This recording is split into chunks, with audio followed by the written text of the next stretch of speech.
নদী নদী। আজকাল সে তোমার সঙ্গে ফাংশনে গান টান গেয়ে বেড়ায়।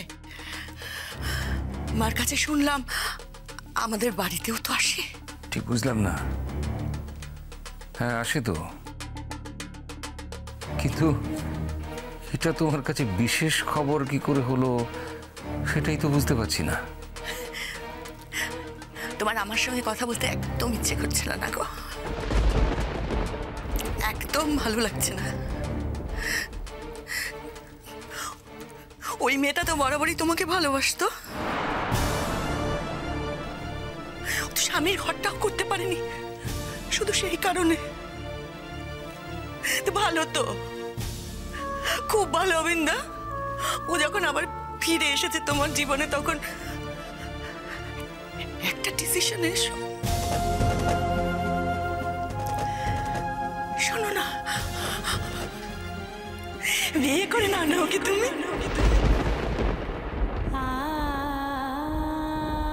মালবিকা কি? আচ্ছা আমি একটা অ্যাডভাইস দিলাম তোমার এত দিনের চেনা শুভার্থী হিসেবে, আর তুমি এভাবে রিয়াক্ট করছো কেন? অবিন্দা, একেবারে অসম্ভব তো কিছু বলিনি। মালবিকা, কিছু কিছু প্রশ্ন বা কথার কোনো উত্তর হয় না। আমিও তোমার এই প্রশ্নের কোনো উত্তর দেব না। তোমার কি আর কিছু বলার আছে? কেন আমাকে ফোনটা ছেড়ে দিতে বলছে, তাই তো?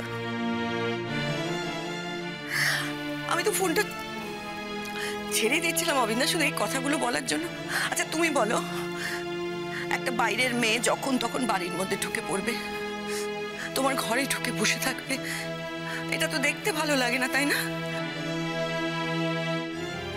আমি তো এটা শোনার পর থেকে মার সঙ্গে আর দেখা করিনি। তাই নাকি? ব্যাপারটা জানা ছিল না তো। ব্যাপারটা যদি এইরকমই হয় তাহলে তো বরং আমারই তোমাদের বাড়ি ছেড়ে চলে যাওয়া উচিত। কারণ তোমার বাড়িতে তুমিই আসতে পারছো না, আর সেটা আমার জন্য, তা তো কখনো হতে পারে না। কত সহজে কথাটা বলে দিলে।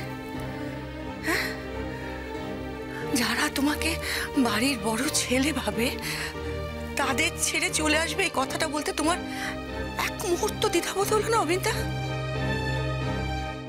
এরপরেও তুমি বলবে যে লোপামুদ্রা তোমাকে কোনোভাবে ইনফ্লুয়েন্স করছে না?